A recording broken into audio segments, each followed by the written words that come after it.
سورہ السجدہ کی فضیلت کیا ہے؟ صحیح بخاری اور صحیح مسلم کی روایت ہے، اللہ کے نبی صلی اللہ علیہ وسلم جمعہ کے دن نماز فجر میں سورہ السجدہ اور سورہ الانسان کی تلاوت کرتے تھے، اور اللہ کے نبی صلی اللہ علیہ وسلم سونے سے پہلے جن صورتوں کی تلاوت فرماتے تھے ان صورتوں میں سورہ السجدہ، سورہ الملک، سورہ الزمر اور سورہ بنی اسرائیل ہے۔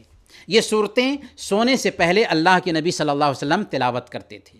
اسی طریقے سے یوم آخرت پر مشتمل جو آیات اور صورتیں ہیں ان کی بھی اللہ کے نبی صلی اللہ علیہ وسلم کی زبانی فضیلت وارد ہوئی ہے۔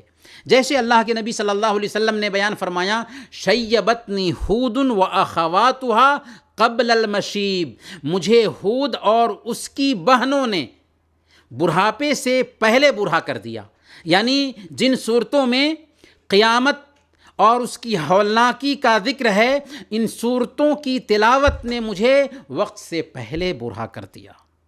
اس سے آپ اندازہ لگائیں کہ اللہ کے نبی صلی اللہ علیہ وسلم جن کے اگلے پچھلے سارے گناہ معاف کر دیے گئے تھے، لیکن وہ قرآن کریم کی تلاوت کرتے ہیں اور قیامت کی ہولناکیوں سے گزرتے ہیں تو اس قدر فکر مند ہوتے ہیں کہ آپ کے بال سفید ہو جاتے ہیں۔ ہمیں کس قدر فکر مندی اختیار کرنی چاہیے، اس کا اندازہ خود لگا سکتے ہیں۔